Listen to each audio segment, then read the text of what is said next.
সব কাজ ওকে? অপর পাশের এক রাশভারী কর্কশ গলা ভেসে এলো। চালানের কাগজ সাজা আসছে। জি। কল কেটে গেল। রোজা মোবাইল পকেটে ভরে সিগারেট টেনে মুখ ভর্তি ধোয়া, নাকে মুখে ছুঁড়ে গান ধরল। কি ঘর বানাইমু আমি শূন্যের মাঝার লোকে বলে, ও বলে রে ঘর বাড়ি ফালাহানায় আমার। দুই লাইনে রেজা থামে, বেশ উচ্চ শব্দে হেসে বিড়বিড় করে। ফুটো থালায় না খেয়ে নতুন থালার ব্যবস্থা সাজাতে হবে চেয়ারম্যান সাহেব। মেয়ের প্রবেশদ্বার হতে এক কালো রঙের গাড়ির বাইক বেরিয়ে গেল। বাইকে মানুষ দুটো, মানহার ভীষণ চেনা। শান্ত চোখে তাকিয়ে দেখল সে দৃশ্য। এবারে আজকাল তার আর মনে ধরে না। কোথাও একটা যেতে ভীষণ মনে সাজ জাগে, তবে কোথায় যাবে, কে আছে এই দুনিয়ায় তার? যেতে চাইলে কি যাওয়া যায়? যায় না। কেন যায় না? সে নারী বলে, পুরুষের নজরে পড়বে বলে নজর। তার ছিলে হাসল মানহা। যে নারী রূপে নেই, সে নারীর আবার নজরে যাবে? ভীষণ বিষাদ লাগে তার। পুরো শরীরের চামড়া ছিঁড়ে যদি মুঠো পুড়ে লবণ মরিচের মিশ্রণ লাগাতে পারত, তবে কি তার বেদনা কমতো? বেলকুনি ছেড়ে ঘরে চলে আসে। খট করে দরজা লাগিয়ে পর্দা টেনে দেয় সে। বিছানায় এসে বালিশ সরিয়ে আরাধ্যর একটা ছবি বের করে। মায়ের জন্য দৃষ্টিতে কিছু সময় তাকিয়ে থাকে। চোখ ভরে আসে তার। টুপ টুপ করে কয়েক ফোঁটা পানি গড়িয়ে পড়ছে ছবিতে। মানহা বুকের সাথে চেপে ধরে ছবিটা ভাঙ্গা কণ্ঠে আওড়ায়। আপনি আমার আফসোস হইলেন, আমার হইলেন না। অথচ আমি নীরবে কত বসন্ত আপনার লগে পাড়ি দেবার স্বপ্ন বুনলাম। ডুকরে ওঠে মানহা। পৃথিবীর সবচেয়ে ব্যথতুর অনুভূতির সাগরে ভাসছে, ভাঙছে তার হৃদয়। কিছু সময় নিশ্চুপ থেকে আবারও ধরা গলায় বলে, আপনি নিষ্ঠুর আরাধ্য ভাই, আপনি নিষ্ঠুর। আপনি আপন সাজিবার ভান করিলেন, আমি আপন ভাবিলাম। আপনি বিচ্ছিন্ন হইয়া ঘর বাঁধিলেন, আমি নীরবে পুড়িতে লাগিলাম। ইফরাকে পৌঁছে বাজারে এসেছে আরাধ্য। রাতের গাড়ির একখানা টিকিট কাটতে হবে তাকে। পঞ্চগড় হতে ঢাকা বেশ দূরত্ব অনেকখানি। কাউন্টারে বসে গরম চা আর সমুচা খাচ্ছে সামনে কাউন্টারের ছেলেটা। এর সাথে আরাধ্যর ভীষণ খাতির।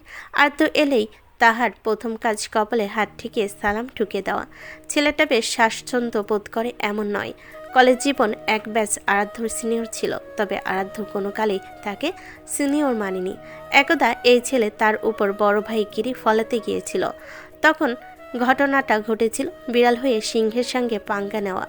এই যে আরাধ্য সিনিয়র মানে না, কানে নিচে ঠাটিয়ে মেরেছিল। মুহূর্তেই মকবুল রহমান কলেজে মাঠ প্রাঙ্গণে সব ছাত্রছাত্রী জড়ো হয়। পরবর্তীতে বিচারের আয়োজন হলে বেশ বড় এক হাঙ্গামা হয়। আরাধ্য চায়ের কাপে শেষ চুমুক দিয়ে ডাকে, নয়ন ভাই। নয়ন একধানে কিছু একটা ভাবছে। আরাধ্য কিছু সময় তার ভাবুক মুখের দিকে তাকিয়ে থেকে তার দৃষ্টি সই তাকাতে নাক সিটকায়।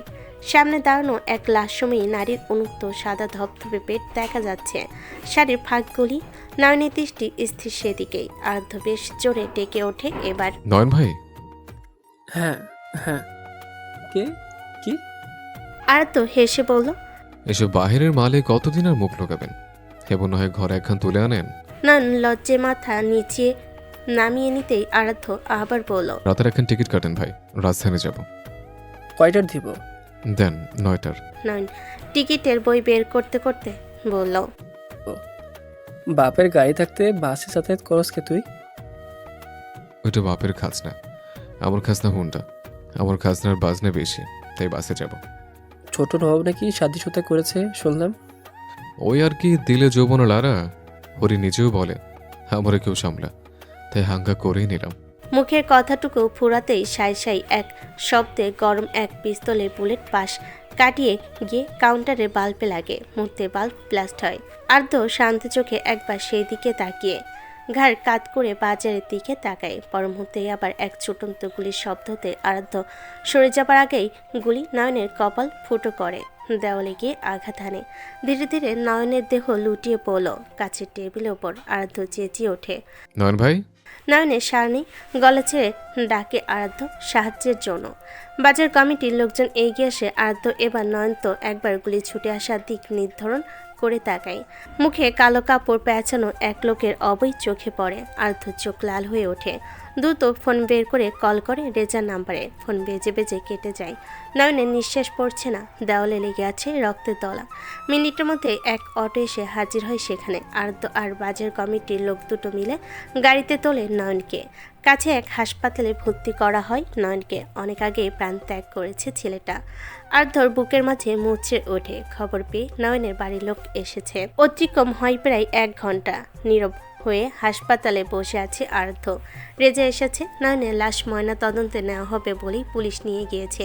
রেজা আরাধ্যর কাঁধে হাত রেখে ডাকে।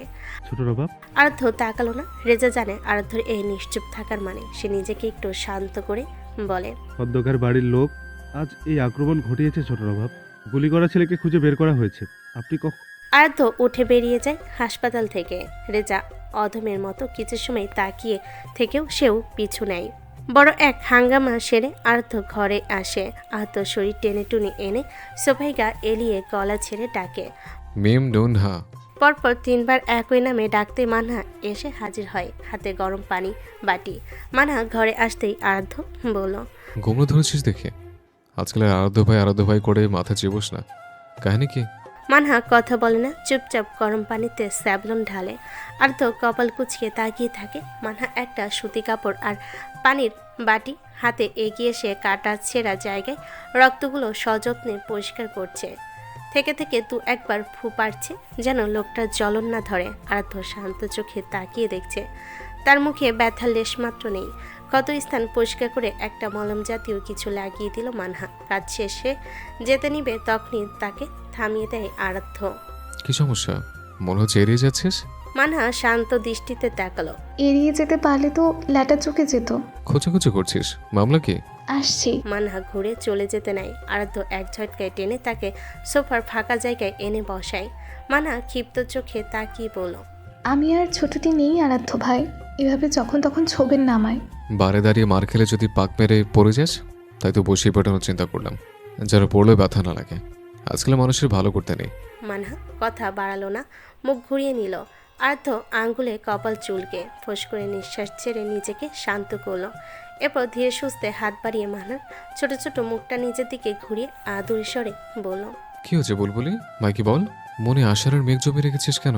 কি চাই বল দেখি, ফটাফট হাজির হবে। মানহার চোখ জোড়া ভরে উঠেছে। পাতা পড়লে হয়তো গড়িয়ে পড়বে কয়েক ফোঁটা পানি। আর তো তার ছলছল চোখে তাকিয়ে গাল হতে হাত সরিয়ে আঙ্গুলের কপাল চেপে ধরল। থাবড়া খেয়ে মুখ খুলতে না চাইলে লক্ষ্মী মেয়ের মতো বল, কি চাই? আপনাকে চাই, দিবেন? আর্ধ স্তব্ধ হয়ে যায়। ঠোঁটের কোণে এগিয়ে আসা কথাগুলো এক শক্ত ঢোক গিলে নেয়। মানহা আবার বলল, কি হলো দেন? মীর ফারহান ফায়াজ আরাধ্যকে মোবাসারাহ জান্নাত মানহার নামে দলিল করে দেন। আর্ধ ছিটকে কয়েক সেন্টিমিটার দূরে সরে যায়। মানহা তার ছেলে হাসলো। পারবেন না তাই না আরাধ্য ভাই? যে রোগে মরছি আমি, সেই রোগের প্রসাধনী আপনি।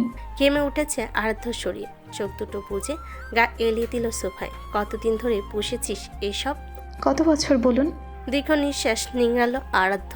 কত বছর? ঠিক যে বছর বাচ্চা হতে কিশোরী হলাম, বয়সন্ধির সময় পেরিয়ে অনুভূতির অতলে ডুব সাঁতারি হলাম, ঠিক তখন। আপনি বোঝেননি। আপনি তো আমার ওই নজরেই কখনো দেখেননি। কিন্তু আমি পারিনি আপনাকে আপনার নজরে দেখতে। কেন পারিনি বলুন তো? কারণ আমার ভাবনাই ছিল আপনি দেরিতে হলেও আমায় বুঝবেন। তবে ওই যে যা মনে সয় ভাগ্য তার সাথেই পাঙ্গা লয়। হয়েছে তাই এক অতি সুন্দর রূপবতীর কাছে আমি হেরেছি। দম নেই মানহা। চোখে এক কোণে পানি চিকচিক করছে। সেই পানি আঙ্গুলে মুছে আবার বলে, বিধাতা আমার বেলাতেই বড্ড নিষ্ঠুর। প্রতি ওয়াক্তের মোনাজাতে সুখ না চেয়ে শুধু আপনারই চেয়েছিলাম, অথচ আপনাকেই পেলাম না। সুখ পাখিটাও ধরা দিল না। মানহা থামলো। আর্ধ ছাদের দিকে দৃষ্টি রেখে বলল, ভাগ্য নিষ্ঠুর? ভাগ্য নিষ্ঠুর। প্রেম দহনে পোড়াচ্ছি আমার অন্তর। কি এমন হতো আপনি মানুষটা আমার হলে? খুব কি ক্ষতি হয়ে যেত বিধাতা আমায় একটু রূপ দিলে? তাহলে অন্তত সর্বস্ব হারাতে হতো না আমার। কিছু জিনিস হারিয়েও শুক্রিয়া করতে হয়। মানহা করুণ চোখে কিছু সময় তাকিয়ে দেখলো আরাধ্যকে। আরাধ্য ধরা কণ্ঠে বলল, কবে তো বড় হয়ে গেলি জানলামই না। বরাবর ছোট ছোট বলে এড়িয়ে গিয়ে আমার থেকে ছোট এক রমণী তুলে আনলেন। সে ছোট, তবে বুঝতার। বুঝদার না হয়ে বুঝি ধোকা খেলাম বলেন? উত্তপ্ত লাভায় স্বেচ্ছায় নিজেকে নিক্ষেপ করে কজন। যে পোড়াচ্ছেন এর থেকে তীব্র জ্বলন কি সেই আগুনে? আর তো চোখ বুঝে নিল, কাটাছেঁড়া হাতে টেনে ধরল মাথার চুল। যে হাতে যত্নে ওষুধ লাগিয়েছে মানহা, সে হাত আবারও রক্তক্ষরণ হচ্ছে।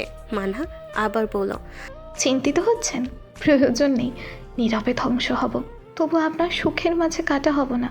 আমি ধুলো বালি, আমাকে গায়ে মেখে লাভ নেই। কতটুকু বলে দ্রুত ছুটে বেরিয়ে যেতে নাই মানহা। তবে দরজায় দাঁড়ানো অরুণিমাকে দেখেই পা থমকে যায় তার। আর তো তখনও গা এলিয়ে বসে আছে। মানহা একবার সেদিকে তাকে, পর মুহূর্তে অরুণিমার শান্ত চেহারায়। অরুণিমা এসেছিল ছেলের খোঁজ নিতে। ক্ষতবিক্ষত হয়ে ফিরেছে আরাধ্য। হাতে গড়িয়ে পড়া রক্তে অন্দরমহলে ফোঁটা ফোঁটা দাগ পড়েছে। খবর পেয়েই দেখতে এসেছে। মানহার প্রতিটি কথা তাকে স্তব্ধ করে দিয়েছে। গলায় আটকে থাকা প্রতিটি শব্দ যেন দলা পাকিয়ে রয়েছে তার। মানহা চলে যায়। অরুণিমা শান্ত স্বরে ডাকে, ফাইয়াজ। আরাধ্য না ঘুরে হাত উঁচিয়ে থামিয়ে দেয় মাকে। এখন নাম্মা, পরে আসবেন। অরুণিমা কথা পারে না, চলে যায়। দরজা ভেজিয়ে রেখে যায়। আর তো ধীরে ধীরে শুয়ে যায় সোফায়। চোখ জোড়ায় ছাদের দিকে স্থির রেখেছে। একরাশ অনুশোচনা এসে ভিড় করেছে মনোগহ্বরে। আবার কোথাও একটা তৃপ্তি মিলেছে। তার মতো তাপি মানুষটাকে কেউ ভালোবেসেছে। জীবনে এই বিয়াটা ছাড়া প্রতিটি কাজ আরাধ্য পরিকল্পনা ছাড়াই করেছে। কিছু কিছু কাজ অবশ্য না চাইতেই হয়েছে। সব কিছুর যদি প্রাপ্তি হয়, তবে অপ্রাপ্তি যে ডুকরে মরবে। আর তো হেসে ওঠে। ভিতরে এক উত্তাল সমুদ্র শান্ত করতে হাসতে হবে তার। উচ্চস্বরে কিছু সময় হেসে বলে, থেমে থাকিবে না কিছুই, বহিয়া যাবে স্রোতে। সময়ে সময়ে কাটিবে, আমার দেহ খাইবে মাটিতে। আমায় তুমি ভুলিবে প্রিয়, ভুলিবে আমার স্বজন। আমার লাশ দাফনে তুমি গণিবে থাকিবে প্রহর। থাকিবে না চিহ্ন, রাখিবে না মনে।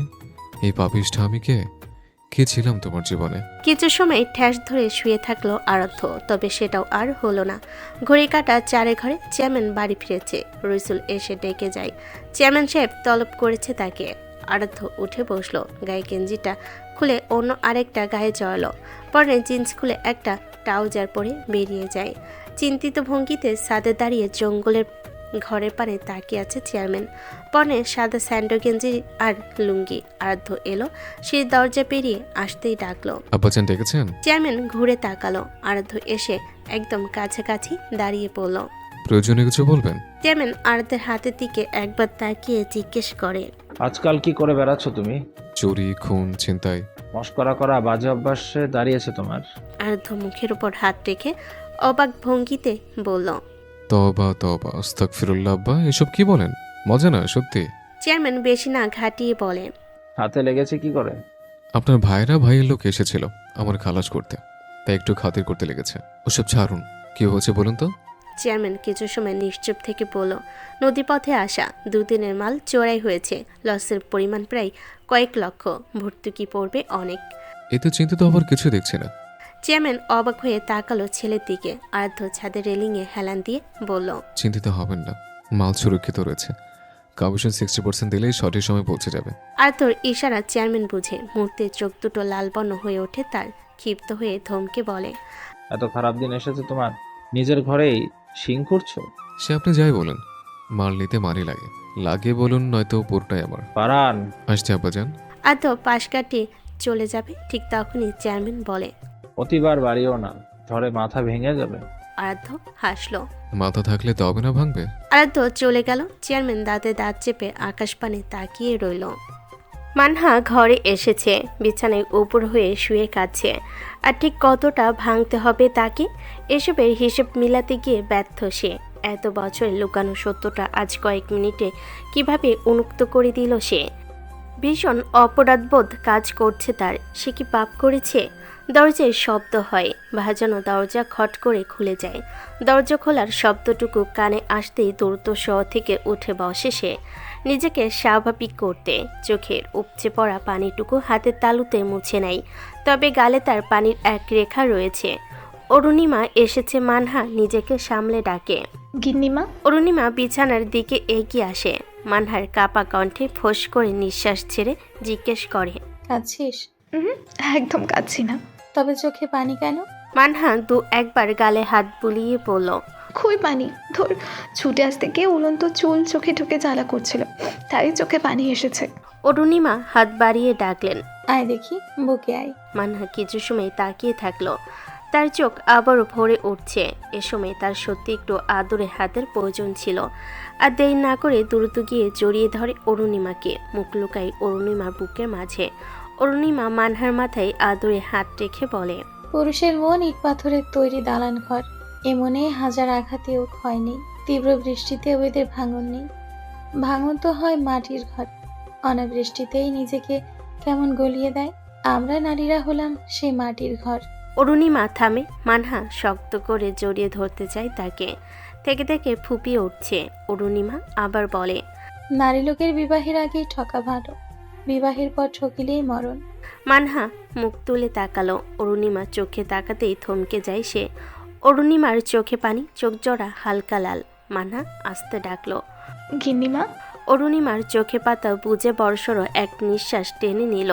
মানহা নিজের ব্যথা ভুলে বলল, আপনি কাঁদছেন গিন্নিমা? খুশিতে কাচ্ছি। এই অভিশপ্ত বংশের নির্মম পরিহাস হতে কেউ অন্তত রক্ষা পেয়েছে। কি বলছেন এসব গিন্নিমা? অরুণিমা কিছু সময় মানহার মুখপানে তাকিয়ে থেকে বলল, রক্তচোষা দেখেছিস? চিনিস? মানহা ফ্যাল ফ্যাল করে তাকিয়ে রইল। কি উত্তর করা উচিত বুঝে নেই তার। অরুণিমা আবার বলল, এই বংশের প্রতিটি পুরুষ রক্তচোষা, নারী দেহে লোভী।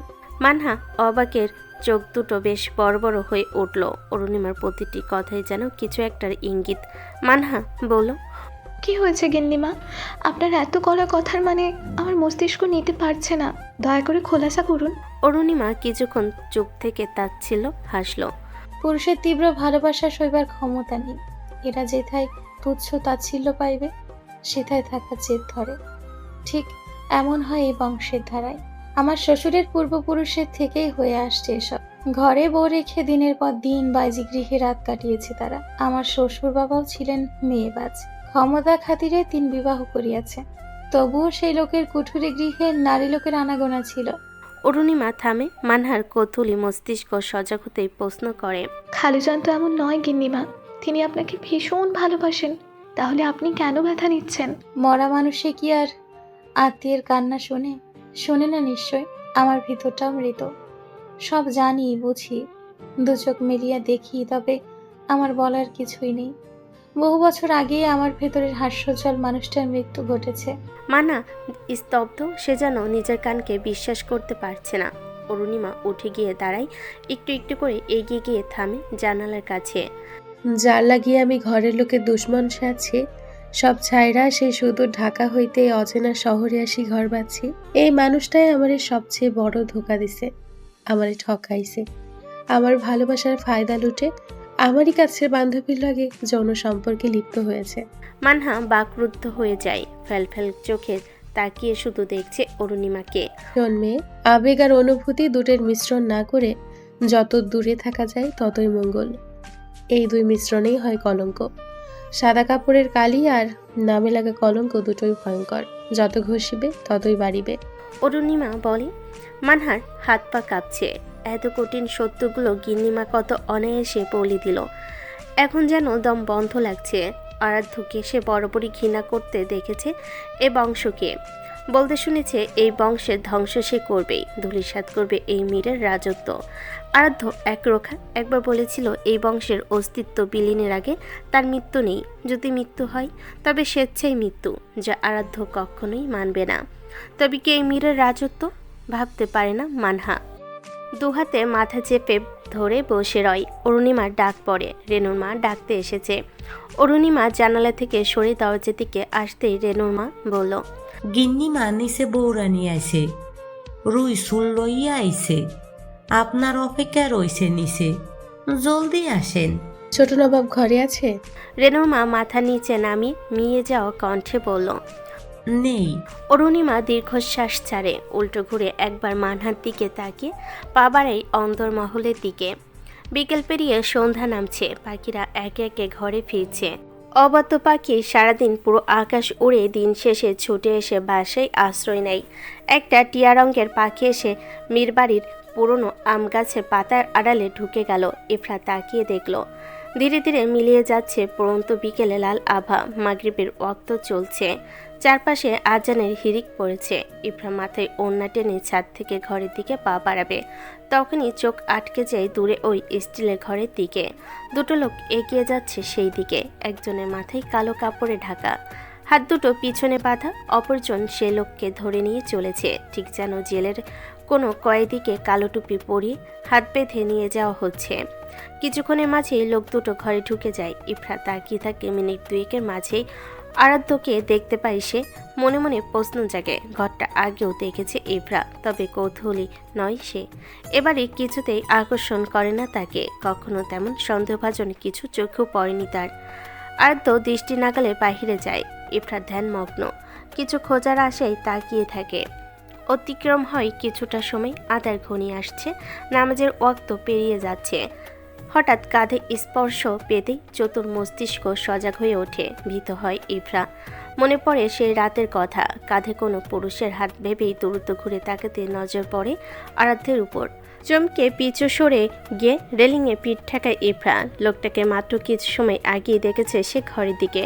উল্টো ঘুরে ঘরের দিকে একবার তাকিয়ে দেখে সে একের পর এক বিস্ময়কর সব ঘটনা। আরাধ্য ডাকে। ইরা, ইফরা শুনল কি না জানা নেই। এক ঘোরের মধ্যে এই মেয়ে ইরা, কখন এসছো তুমি? আজ ফিরলে যে? বসবাস চলছে তার। আরাধ্য কিছুটা ঝাঁকিয়ে আবার ডাকে। ইফরা হুসিন এক ধ্যানে তাকিয়ে থাকলো আরাধ্যর মুখ পানে। আরাধ্য ঘটনা বুঝলো না। রাত বাড়তে থাকলো। ছাদের এক কোণে থাকা সন্ধ্যা মালতীর গাছ থেকে কুড়িগুলো উকি ঝুঁকি দিচ্ছে। এসব কোনটাই আরাধ্যর লাগলো না। ছেলেটা এত শৌখিন নয়। এ গাছের মালিক মানহা। বাগানে প্রতিটি কোনায় কোনায় থাকা প্রতিটি গাছ মানহার অস্তিত্বে জানান দেয়। আরাধ্য কোলে তুলে নিল ইফরার ছোটোখাটো শরীরটা। কি হয়েছে সেসবের মাথা ঘামাতে চাইছে না। ধীরে ধীরে এগিয়ে গেল ঘরের দিকে। আরাধ্যর কাটা হাতে ব্যান্ডেজ না করার কারণে আবার রক্তও ঝরছে। ইফরা পরনের শাড়িতে রক্ত লেগেছে। এসবে ভ্রুক্ষেপ নেই লোকটার। ইফরা মুখ লুকিয়ে আরাধ্যর ভালো লাগছে। মেয়েটা কাছে থাকলে তার ভালো লাগে, ভীষণ ভালো লাগে। এক দৃষ্টিতে তাকিয়ে হাঁটতে হাঁটতে কখন যে ঘরে এসেছে খেয়াল নেই দুজনের। আরাধ্য এগিয়ে যায়, বিছানায় আলতো করে শুইয়ে দেয় ইফরাকে। মেঝেতে হাঁটু ভাঁজ করে বসে, মুখে আসা বাচ্চা চুলগুলো সরিয়ে দেয় ইফরার। ইফরা চোখের পাতা ফেলে না। আরাধ্য ইফরার হাত দুটো মুষ্টিবদ্ধ করে ডাকলো। ইরা। ইফরা তাকিয়ে থাকলো। আরাধ্য তার গালে আলতো হাত ছুঁয়ে পড়ল। কখন এসছো? কে নিয়ে এসেছে? ইফরার চোখের কোণ গড়িয়ে পানি পড়ছে। আরাধ্যর অস্থির লাগে। কান্না করার কোনো কারণ খুঁজে পায় না সে তো বকেনি। আরাধ্য অস্থির হয়ে শুধালো। কি হচ্ছে ইরা, বলো আমায়। ইফরা কথা বলে না। আরাধ্য হাত টেনে নিয়ে ঠোঁট ছোঁয় তাতে। আরাধ্য চমকিত হলো, অবাক নয়নে তাকিয়ে থাকলো। ইফরা তার হাতটা গালে নিয়ে আদুরে স্পর্শ অনুভব করতে চোখ বুজে নিল। আরাধ্য অপর হাতে ইফরার মাথায় হাত বুলিয়ে দিচ্ছে। কিছু ইফরা নিশ্চুপ। আরাধ্য হাঁপ ছাড়ল। আপাতত ইফরাকে না ঘাটিয়ে উঠতে যাবে, তখনই বুঝলো ইফরা তার হাত শক্ত করে চেপে ধরেছে গালে। ইরা।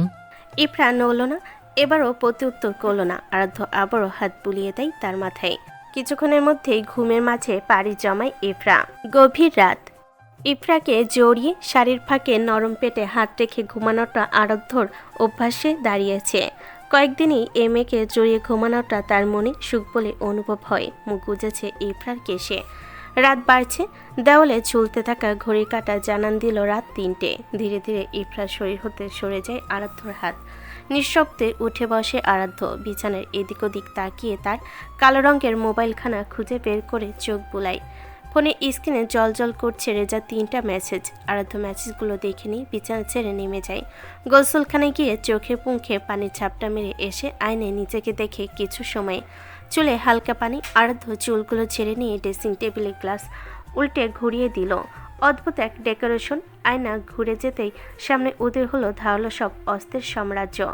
আরাধ্য চোখ মুখ উচ্ছ্বাসিত হয়ে উঠল। কে বলবে এত সুন্দর পরিপাটি ঘরে ডেকোরেশনের আনাচি কানাচি কত কি রয়েছে চোখের আড়ালে। আরাধ্য তাকিয়ে রইল কিছু সময়। এরপর মাথা চুলকে ছোট এক মাল্টি কুড়াল হাতে তুলে নিল। কুড়ালটা উল্টে পাল্টে দেখতে আবারও আয়না ঘুরিয়ে স্বাভাবিক করে। আয়নায় প্রতিবিম্ব পরে ঘুমন্ত ইফরার। আরাধ্য এক দৃষ্টিতে ঘুম পরীকে দেখে নিয়ে আলমারি হতে এক কালো শাল গায়ে জড়িয়ে বেরিয়ে যায় ঘর হতে। আরাধ্য দরজা পার হয়, ঠিক তখনই ঘুম থেকে উঠে বসে ইফরা।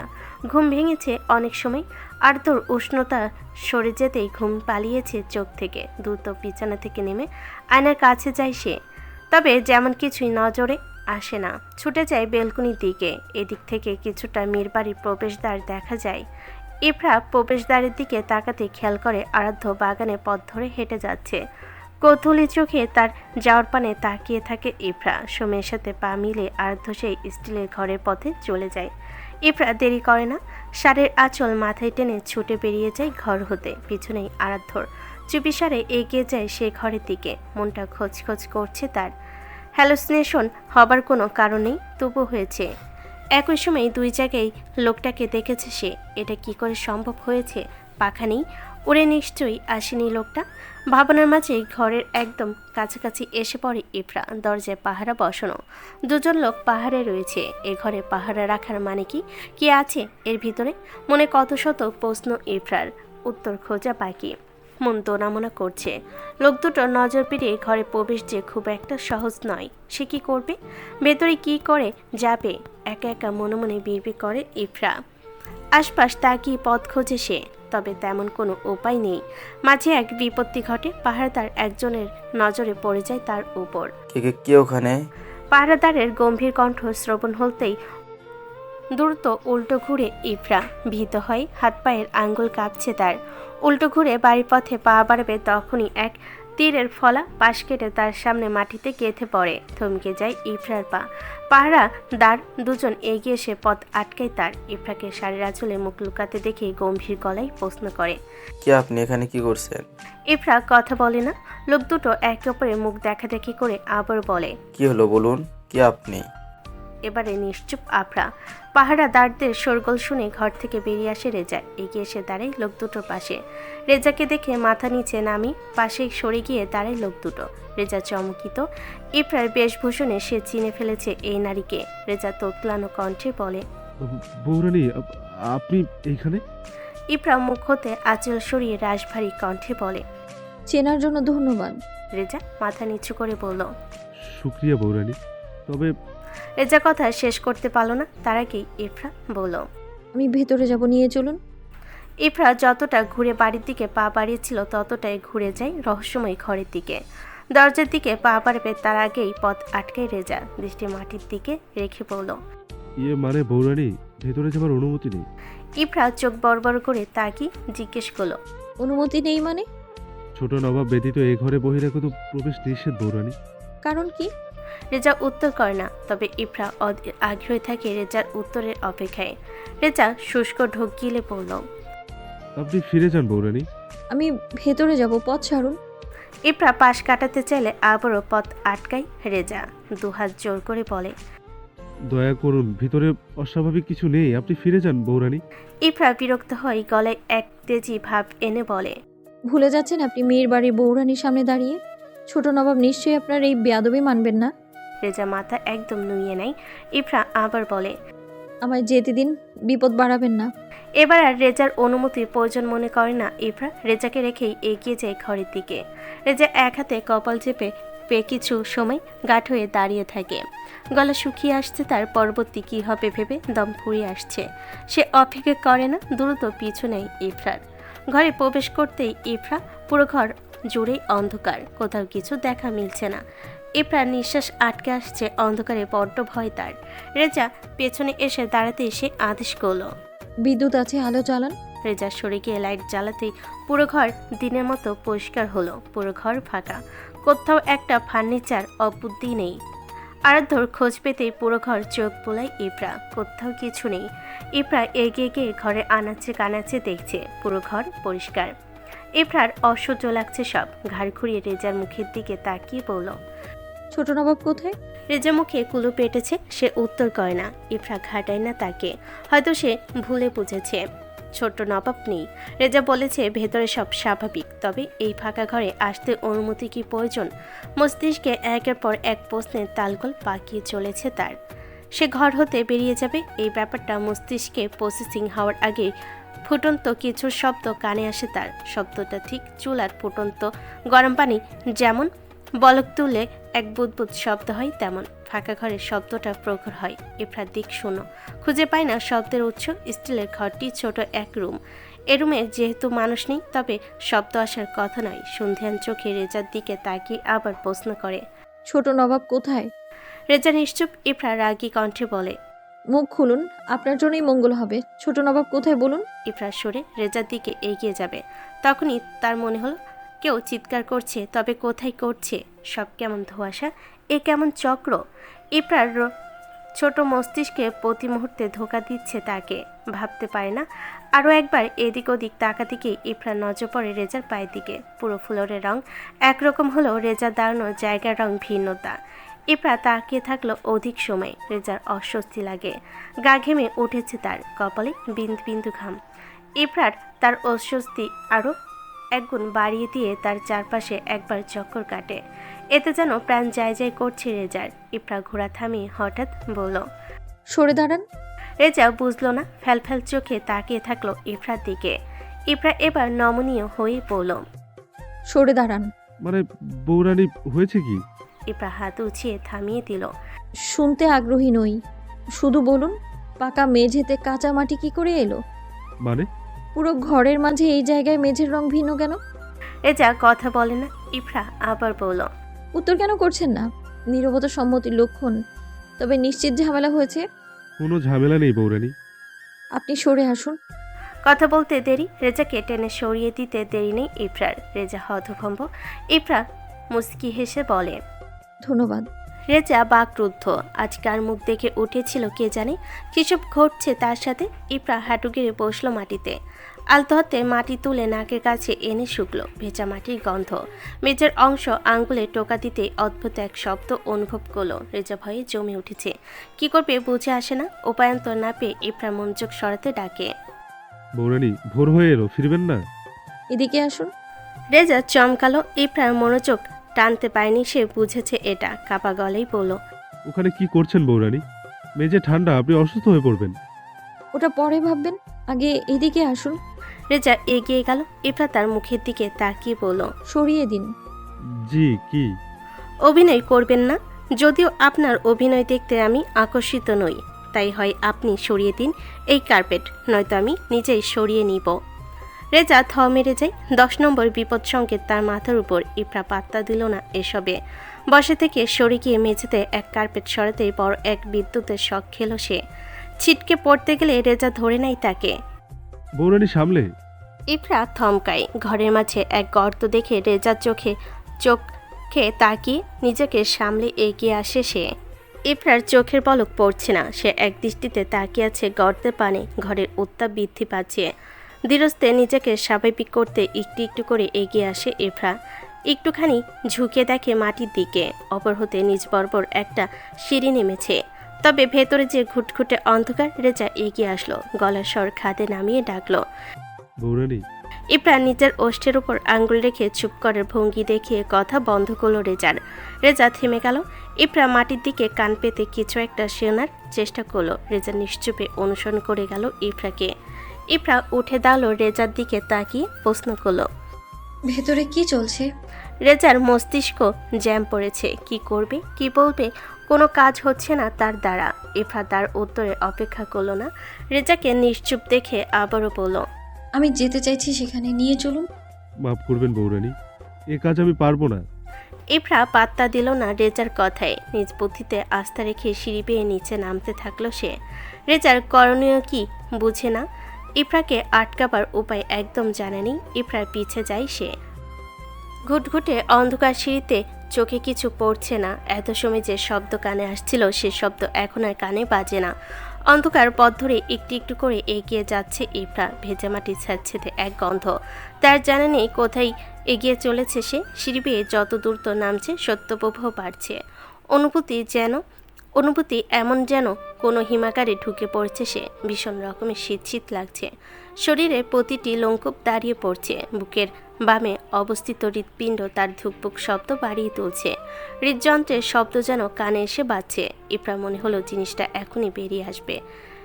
এক একটা সিঁড়ি মারিয়ে প্রায় 38 খান সিঁড়ি পার হয়েছে ইফরা। আরও বাকি, তবে শেষের দিকে সিঁড়িতে আলো পড়ছে চোখে। ভয় হচ্ছে না তার? এই যে অন্ধকার পথ পেরিয়ে এসেছে, সামনে কি রয়েছে এ তো ভয় করছে না। ইফরা এতই সাহসী। সে সাহসী নয়, তবে আজ ভীত নয় সে। কেন নয়? ওই লোকটা ভেতরে রয়েছে বলে। কি চলছে ভিতরে? মস্তিষ্কে একের পর এক প্রশ্ন ইয়ারফোনে তারের মতো প্যাচ পড়েছে। একের পর এক সিঁড়ি পেরিয়ে শেষ সিঁড়িতে পা রাখতে চমকে ওঠে সে। ঘরে কিছুটা দৃশ্যমান হয় সামনে। এ যেন এক নতুন রাজ্য, মাটির নিচে তৈরি সাম্রাজ্য। তবে পুরো ঘরে সত্যপ্রবাহ মাত্রাধিক বেশি। যত গভীরে প্রবেশ করছে শীতে জমে যাচ্ছে ইফরা। ঘরে প্রবেশ করতে অবাকের সপ্তমে পৌঁছে যায়। চোখ ধাঁধানো এক সৌন্দর্য। এ কেমন সৌন্দর্য! মশালে লাল আলোতে ঘরের সৌন্দর্য কিছুটা বৃদ্ধি পেয়েছে। ঘরের জিনিসপত্র মাত্রা অধিক সুন্দর, সব পরিপাটি সাজানো। দেখে মনে হচ্ছে কেউ যত্ন নিয়ে সাজিয়েছে। প্রতিটি ফার্নিচার মাটির তৈরি। ইফরা চোখ বুলিয়ে দেখল ছোট নবাবের কক্ষের প্রতিটি জিনিসে এক পিস করে সাজিয়ে রাখা হয়েছে এ ঘরে। হঠাৎ এক পরিচিত কণ্ঠস্বর কানে এলো। ইরা ইরা ইরা, আমার রক্ত কমলেনি, আমার দহন রূপা, আমার সর্বনাশ তুমি মেয়ে। ইফরা ঠোঁটের ফাঁক গলিয়ে বেরিয়ে এলো একটি নাম। ছোট নবাব। ঘরের মাঝে এক চেয়ারে পাতানো মাটির নয় কাঠের তৈরি রাজকীয় এক চেয়ার হতে উকি দিল আরাধ্য। ইফরার চমকিত মুখখানি একবার দেখে চেয়ার ছেড়ে এগিয়ে আসতে নিয়ে বলল, আমার অর্ধেকাংশ, আমার হৃৎপিণ্ডে বসত পাখি, আমার ঘরণে, আমার রাজ্যে আপনার স্বাগতম রানী। আপনি জানতেন আমি আসবো? আরাধ্য কেমন করে জানি হাসলো। এই প্রথম এত তাচ্ছিলের এক হাসি দেখা মিলল তার মুখে। লোকটি কি ইফরাকে তাচ্ছিল করলো? আরাধ্য আবার বলল, কেমন অনুভূতি তোমার রানী? ইফরা উত্তর করল না। ঘাড় কিছুটা কাত করে আরাধ্যকে পাশ কাটিয়ে পিছনে তাকালো। কয়েকজন লোক মিলে কিছু একটা করছে। আরাধ্য তার দৃষ্টি সই একবার ঘুরে তাকিয়ে ফু দেয় ইফরার মুখে। শিশির শীতল বাতাস মুখে লাগতে আরাধ্য দিকে সরল এক দৃষ্টি দিল ইফরা। মায়া মায়া মুখটা দেখে আরাধ্য মুচকি হেসে বলল, শীত শীত লাগছে তাই না? ইফরা আরাধ্যর চোখের দিকে তাকিয়ে থেকে বলল, ওরা কি করছে? মাংস প্যাকেজিং করছে, দেখবে তুমি? ইফরা অপেক্ষা করল না, আরাধ্যকে পাশ কাটিয়ে চলে গেল লোকগুলোর দিকে। চারজন যুবক বসে মাংস প্যাকেজিং করছে। বেশ যত্ন নিয়ে কাজ করছে তারা। ছোট ছোট অংশে ভাগ করে অ্যালুমিনিয়াম ফয়েলের প্যাকেট সংরক্ষণ করছে। ইফরা লোকগুলোর কাজ দেখে জিজ্ঞেস করল, এসব কি কাজে লাগবে? সাপ্লাই হবে, মানে? আমদানি রপ্তানি পরনে মেয়ে ওইটি হবে, বিদেশে পাঠানো হবে, লগে দেশের বিভিন্ন স্থানের চালান। ইফরা শুনল। আর কিছুটা সময় লোকগুলোর কাজ দেখে ঘরে আনাচে কানাচে দেখতে লাগলো। হঠাৎ করে তার চোখ গিয়ে বাজলো উত্তরে কোণের এক দেওয়ালের দিকে। লাল ফোটা ফোটা রক্তর মতো কিছু একটা লেগে আছে সেখানে। ইফরার শান্ত মস্তিষ্কে আবারও প্রশ্ন উঠল, এটা কি রক্ত? দক্ষিণা দেওয়ালের কয়েক জায়গায় একই রকমের লাল ছোপ ছোপ দাগ। ইফরার মনে একের পর এক কৌতূহল জাগলো। সে কি একবার ছুঁয়ে দেখবে রংটা? ইফরার ভাবনার মাঝে আরাধ্য ডাকলো, ইরা। ইফরার খেয়াল নেই আরাধ্য এগিয়ে এসে গায়ে হাত দিতেই চমকে উঠল মেয়েটা। কে কে? চমকালে? আরাধ্যর গলা পেতেই স্বস্তির নিঃশ্বাস নিল ইফরা। আরাধ্য বলল, দাঁড়িয়ে তো অনেকক্ষণ বসবে, চলো। চিল্লাচ্ছে তোমার? ইফরা উত্তর করে না। একদিনে তাকিয়ে লোকগুলোকে দেখে। ঘরের কোথাও খেয়াল নেই লোকগুলোর। রোবোটিক্স ভাবে কাজ করে চলেছে তারা। একেবারও চোখ তুলে তাকাচ্ছে না। ইফরা ভালো লাগে পুরুষগুলো তাকে দেখছে না, হয়তো ভয়ে দেখছে না। কেই বা চাইবে যেচে মৃত্যুকে নিয়ন্ত্রণ করতে? ইফরার গর্ব হলো এই পুরুষ লোকের হাত হতেই নিজের নারীত্ব রক্ষায় বাঘের খাঁচে পুড়েছে নিজেকে। আচ্ছা, সব পুরুষ কি নারী লোভী? হয়তো নয়। সব পুরুষ এক হলে আর্ধ কেন তাকে এখনও সুযোগ দিয়েছে? ইফরা এতদিনে কিছুটা হলো লোকটাকে বুঝেছে। হঠাৎ ঘাড়ে কিছুটা ব্যথা অনুভব করলো ইফরা। কিসের ব্যথা বুঝবার আগেই অবচেতন হয়ে পড়ল সে। আরাধ্য আগলে নিল তাকে। বেশ যত্নে এলোমেলো চুলগুলো গুছিয়ে দিল। রেজা এগিয়ে আসে। আরাধ্য হাতের ইঞ্জেকশন ছুড়ে দিল রেজাকে। রেজা বেশ দক্ষ হাতে তা ক্যাচ করলো। আরাধ্য কোলে তুলে নেয় ইফরাকে। রেজা কিছু বলবে তার আগে আরাধ্য ক্ষিপ্ত নজরে তাকায় তার দিকে। রেজা শুষ্ক ঢোক গিলে জিব্বা দিয়ে ঠোঁট ভিজিয়ে এক বেককল হাসি দিয়ে বলে, এবারে ছোট নবাব বলছিলাম কি? তোর বাপের বিয়া। রেজা থতমত খায়। লজ্জায় মাথা নুইয়ে নিলে আরাধ্য বলে, অকর্মণ্য রামছাগল, এক মায়ের ঘোল দিতে পারো না বেটা তুমি? দুঃখিত ছোট নবাব।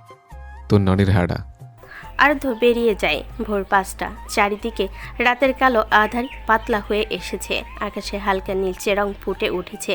পাখিরা তখনও ঠিকভাবে জাগেনি, তবে মাঝে মাঝে টুক করে দু একটা ডাক শোনা যায়। আর্ধ ইফরাকে নিয়ে ঘরে ঢুকেছে। মেয়েটা অবচেতন।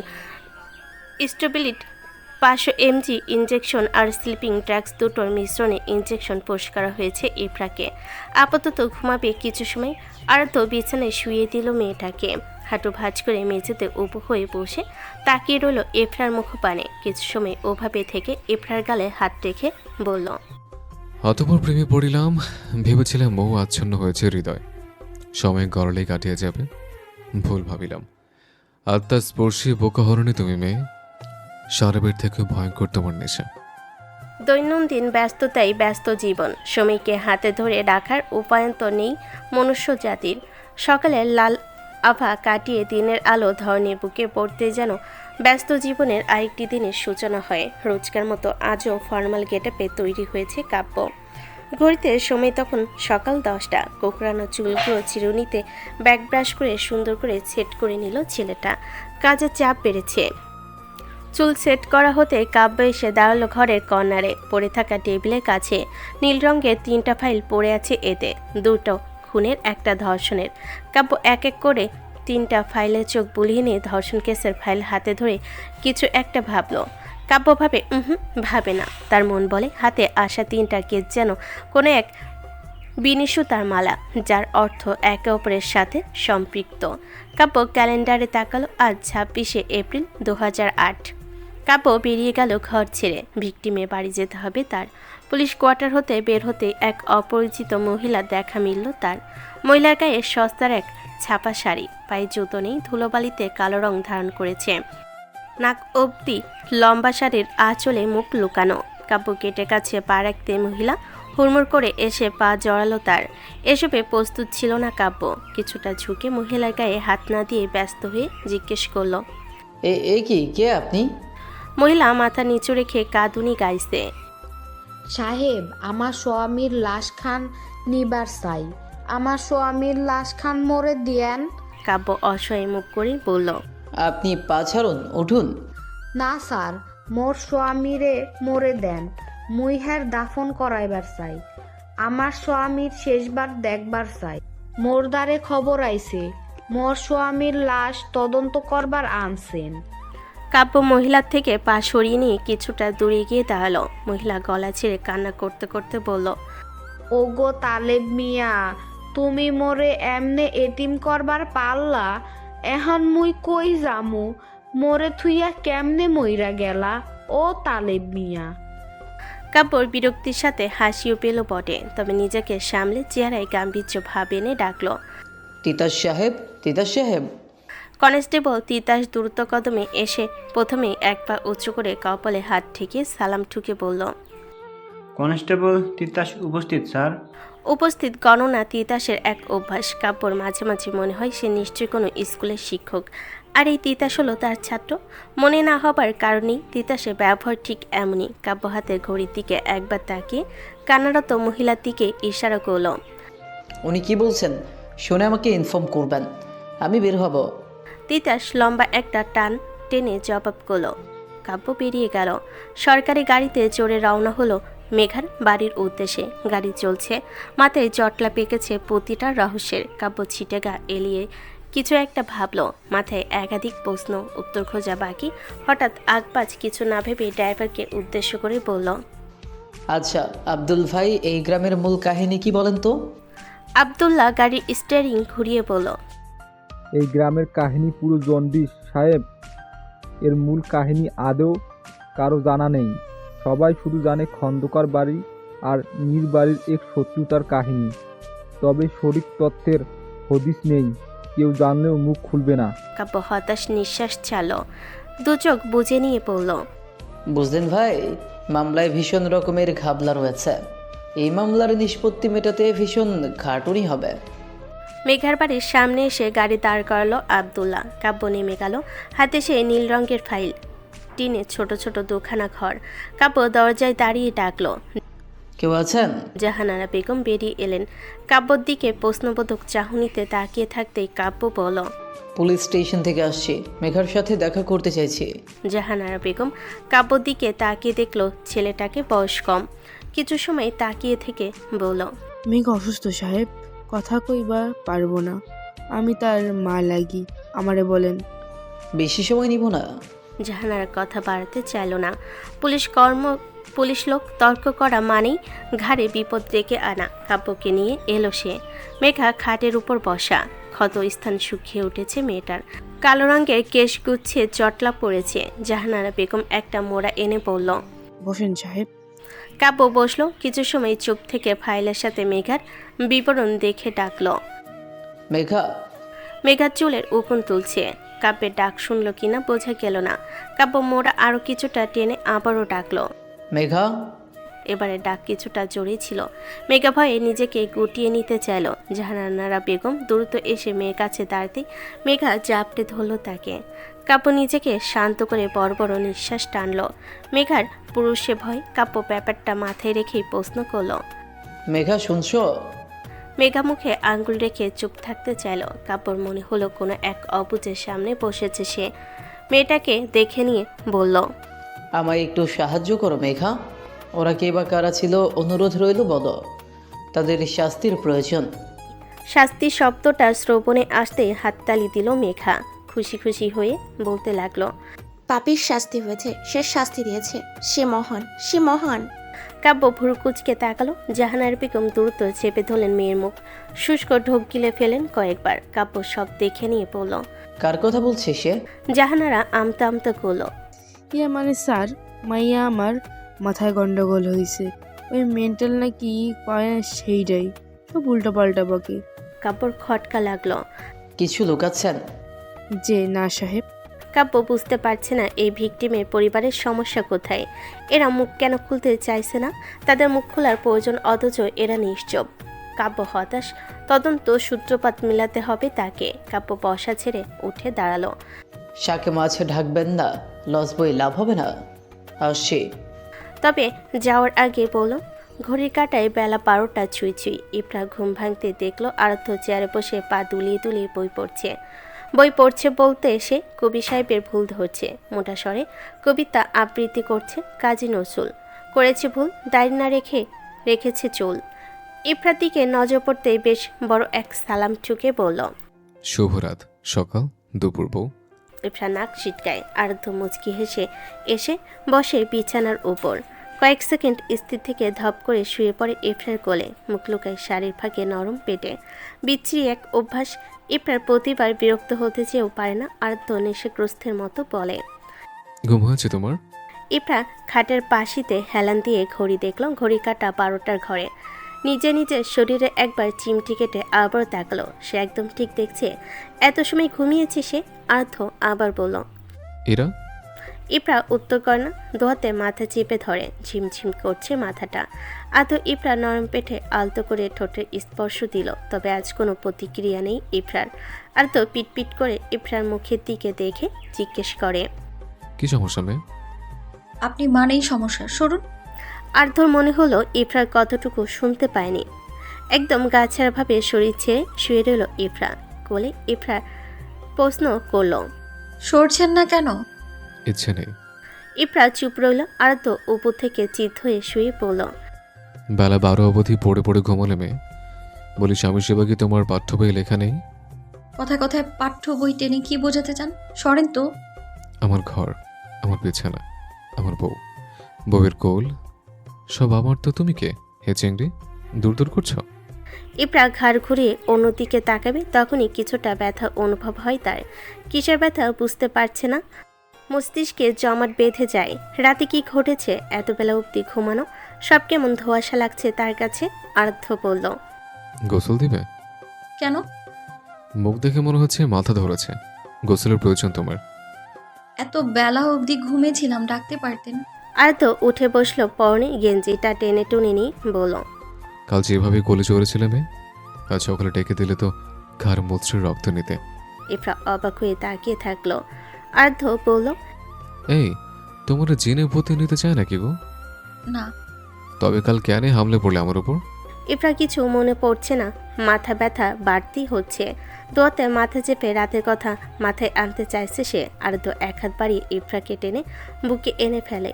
আলগা হলো খোপার বাঁধন, ছুটে যাওয়া চুলগুলো সযত্নে কানের পাশে গুজে দিয়ে বলল, তৈরি থেকো, খানিক বাদে আমি নিতে আসবো। দুপুরে সূর্য কিছুটা হেলে পড়েছে। ঘরে প্রবেশকৃত রোদের তীব্রতা কিছুটা কমে এসেছে। বেলকনি দরজা পেরিয়ে আসা আলোটুকু ভেতরে আসছে না পর্দা টেনে রাখা যে। কে জানে দূরে কোন রাস্তা হতে মাইকের শব্দ আসছে, থেকে থেকে আবার একটা করে পলিগানও বেজে উঠছে। কিসের ঘোষণা হচ্ছে সেসবে মনোযোগ নয় মানহা। চলন্ত ফ্যানের শীতল বাতাসে উড়ন্ত চুলগুলো বারবার আশ্রে পড়ছে তার মুখে। চুলগুলো ভীষণ অযত্নে রয়েছে, চুলে চুলে জটলা বেঁধেছে। পর টেবিলে বসে রয়েছে মানহা, আনমনে কত কথার মিল খুঁজে চলেছে। ইদানিং আরাধ্য নামক মনের জমিতে রোপণ করা ছোট চারাগাছ আর বেড়ে ওঠার সাহস করছে না। করবে কি করে? মানহা যে তাতে তার নিয়মিত পানি দিচ্ছে না। কেন দেবে? কেন বারংবার নিজেকে কলুষিত করবে? সে ওই লোকের জন্য করবে না, একদম করবে না। রোজ নিয়ম করে এই কথাটা একবার অন্তত ভাবলেও আরাধ্যর ছায়া দেখা মিললেও মনে যে এক ঝড় ওঠে তার। মানহার কেউ নেই, বাপ নেই, মা নেই, কেউ নেই তার।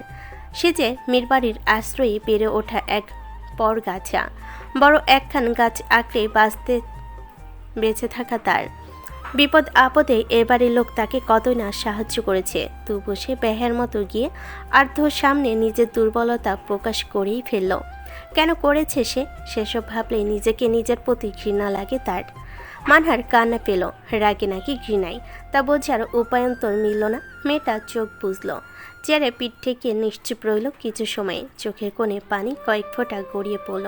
মানহা হাতের তালুতে পানি মুছে নিল।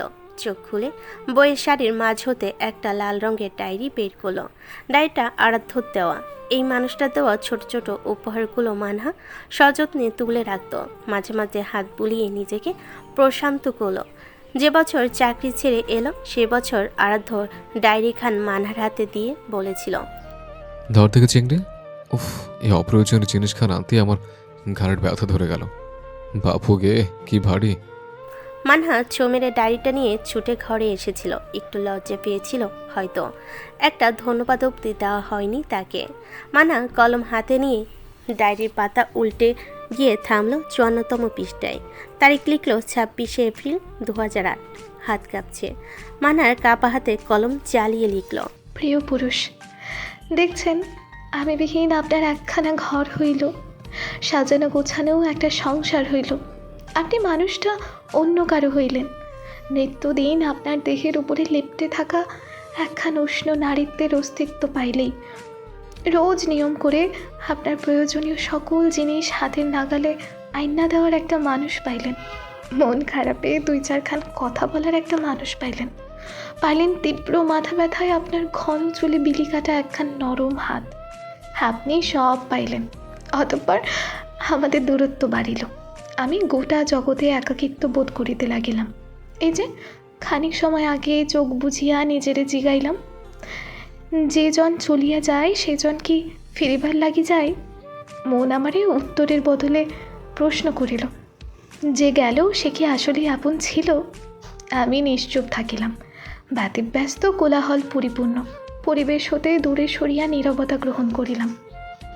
সর্বোপরি আধার আচ্ছন্ন নিশীথের নিঃসঙ্গ চাদরের পানে চাহিয়া নিজেই সান্ত্বনা দিলাম। সময় গেলে বুঝিলাম আমি বিষপান করিয়াছি। ভালোবাসা নামক এক ভয়ঙ্কর বিষ আমার দেহের সর্বত্র গ্রাস করিতেছে।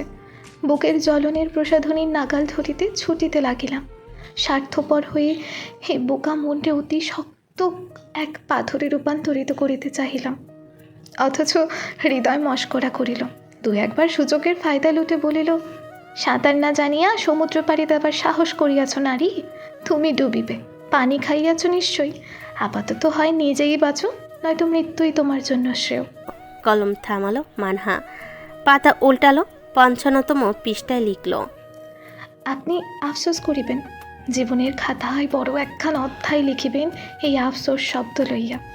এক শ্যামকন্যার তীব্র ভালোবাসা অগ্রাহ্য করিবার শাস্তিস্বরূপ এক আফসোসের নিঃশ্বাস ফেলিবেন আপনি। কথা থাকিল, দিন যাইবে, হায়াত কাটা পড়িবে। আপনার লাগে আমৃত্যু আমার হৃদয় পুরিবে।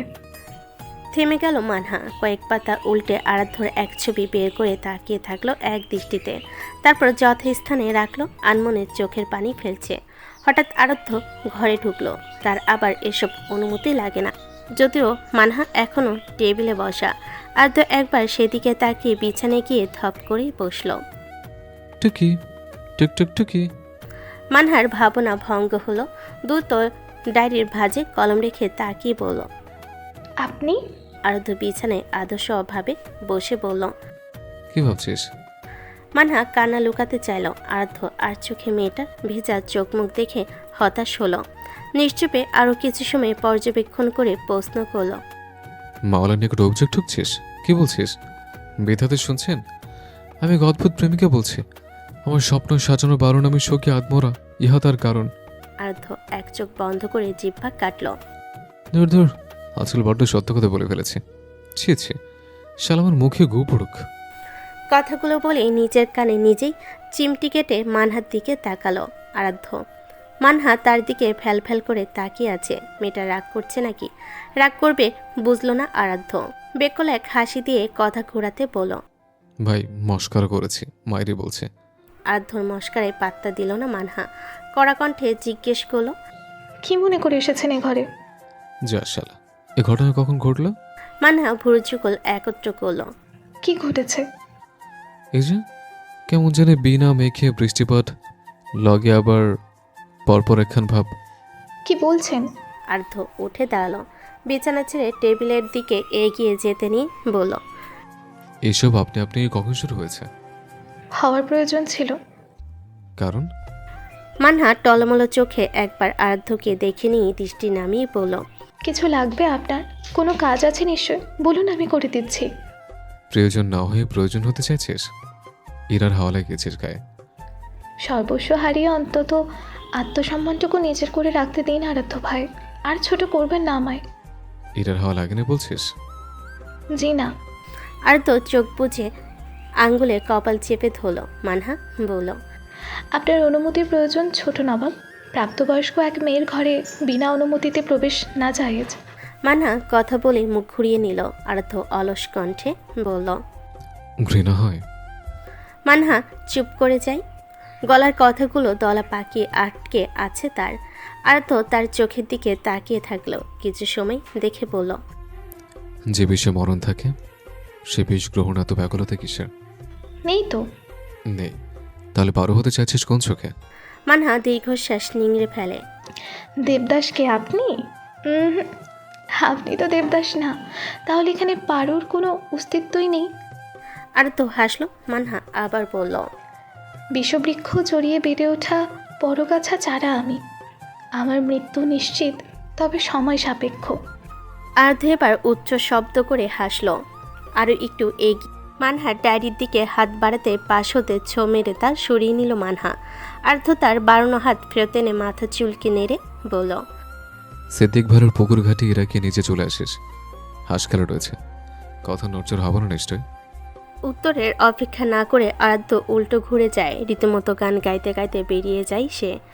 তারে ধরতে পারলে মনো বেরি, ধরতে পারলে মনো বেরি, দিতাম পাখির পায়, কেমনে আসে যা খাঁচার ভিতর অচিন, পাখি কেমনে আসে যা। মানা মেঝেতে বসে পড়ে, দুহাঁটু শক্ত করে চেপে ধরে কেঁদে ওঠে। অযত্নে চুলগুলো চোখে কোণে পড়ছে। সেসবে খেয়াল করলো না, সামলালো না নিজেকে। পুরো 2 এলাকার মানুষ জড়ো হয়েছে সিদ্দিক বাড়ির পুকুর ঘাটে। প্রতি বছর গরমের শুরুতেই 2 গ্রামের মাঝে হাঁস খেলা আয়োজিত হয়। এই খেলা এই সিদ্দিক সরকার পুকুরের ঐতিহ্য। এই একদিনই 2 গ্রামের লোকজন একত্রে মিলিত হবার সুযোগ পায়। তা নয়তো সচরাচর 2 গ্রামের মিলন নেই। মঞ্চ সাজানো হয়েছে চেয়ারম্যান সাহেব ও খন্দকার বাড়ির কর্তা আজমাইন খন্দকার এসে বসল। পালাক্রমে একে একে 3 বার হাঁস ছাড়া হবে। নামানো হবে 2 দলের একজন সদস্য। যে দল ডুবন্ত হাঁস ধরে প্রথমে ডাঙ্গায় উঠবে সে দল বিজয়ী। আরাধ্য আসলো। পুকুর পাড়ের অতি পুরনো এক কাঁঠাল গাছের নিচে দাঁড়াতেই রেজা একটা চেয়ার এনে দিল। আরাধ্য বসলো। এদিক ওদিক তাকাতেই নজর এলো উড়ান খন্দকার। আরাধ্য চেয়ারে গা এলিয়ে কিছু সময় তাকিয়ে থেকে বাঁকা হাসলো। মাইকে ঘোষণা হলো, খেলা শুরুর কথা বলা হলো। পুকুরে দুই পক্ষে একজন একজন করে নামানো হলো। আর তোর মনোযোগ নেই খেলায়। ফোনে পানে একবার কিছু একটা দেখে আশপাশ দেখলো, কিছু একটা খুঁজে চলেছে হয়তো।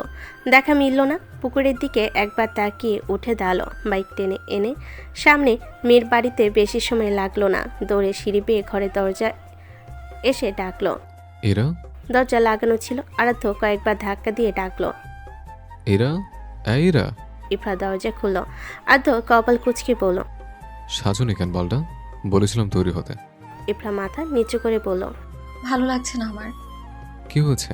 মাথা ব্যথা করছে, ওষুধ নিয়েছো?